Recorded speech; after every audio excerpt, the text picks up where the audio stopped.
Corona के साथ ही अब ब्लैक फंगस भी देश के लिए सरदर्द बन गया है। अकेले महाराष्ट्र से 2000 से ज्यादा केसेस रिकॉर्ड किए गए हैं। गुजरात में यह आंकड़ा 1163 हो गया है। उत्तर प्रदेश में 73 केस ब्लैक फंगस के देखने को मिले हैं, तो वहीं 2 लोगों की ब्लैक फंगस के चलते मौत हो गई और तेलंगाना में 60 मामले ब्लैक फंगस के सामने आए हैं। लेकिन चिंता की बात सिर्फ इतनी नहीं है। अब ब्लैक फंगस की दवा एंटी फंगल एम्फोटेरिसिन बी बाजार से गायब हो गई है। हाइड्रोक्सीक्लोरोक्विन, रेमडेसिविर, फेबिफ्लू, आइवरमेक्टिन जैसी दवाइयों के बाद अब एम्बिसोम की डिमांड तेजी से बढ़ रही है। म्यूकर माइकोसिस, जिसे कि हम आम भाषा में ब्लैक फंगस कहते हैं, के इलाज की खातिर इस इंजेक्शन का यूज किया जाता है। पिछले कुछ महीनों में कोरोना का इलाज करा रहे लोगों में ब्लैक फंगस की बीमारी तेजी के साथ फैली है। विशेषज्ञ इसके पीछे स्टेरॉइड के बेजा इस्तेमाल को वजह बता रहे हैं। एम्बिसोम यानी एम्फोटेरिसिन बी इंजेक्शन का इस्तेमाल कालाजार के इस्तेमाल में दशकों से होता रहा है। इसे नेक्स्टार फार्मास्यूटिकल्स ने डेवलप किया था, जिसे 1999 में गिलीड साइंसेज ने खरीद लिया था।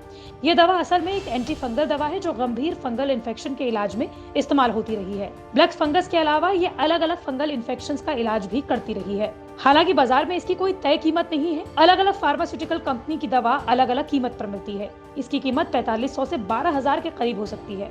बता दें कि इस दवा के साइड इफेक्ट बहुत हैं, लेकिन इसलिए इसे गंभीर इन्फेक्शंस की स्थिति में या ऐसे मरीजों को दिया जाता है जिनका इम्यून सिस्टम बेहद कमजोर हो।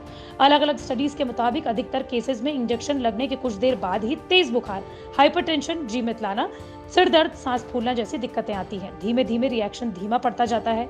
नेचर रिव्यूज जर्नल में छपे पेपर के मुताबिक इलेक्ट्रोलाइट इम्बैलेंस भी हो सकता है। कुछ मामलों में किडनी डैमेज के वाकये भी सामने देखे गए हैं।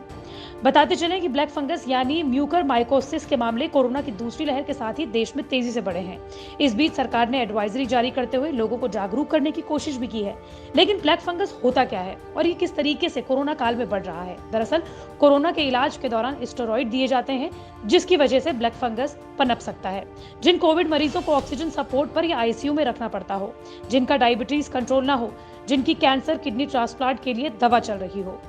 ब्लैक फंगस के लक्षण भी आपको जान लेने चाहिए। बुखार, सरदर्द, खांसी, सांस फूलना, नाक बंद हो, नाक में म्यूकस के साथ खून आ रहा हो, आंख में दर्द हो, आंख फूल जाए, एक साथ 2 दिख रहा हो या फिर दिखना बंद हो जाए, चेहरे में एक तरफ सूजन हो, दर्द हो या फिर सुन्न हो, यानी कि आपको छूने पर एहसास ही ना हो, दांत में दर्द हो, दांत हिलने लगे, चबाने में दर्द हो, उल्टी में या खांसने पर बलगम आए, तो आपको सावधान रहना चाहिए।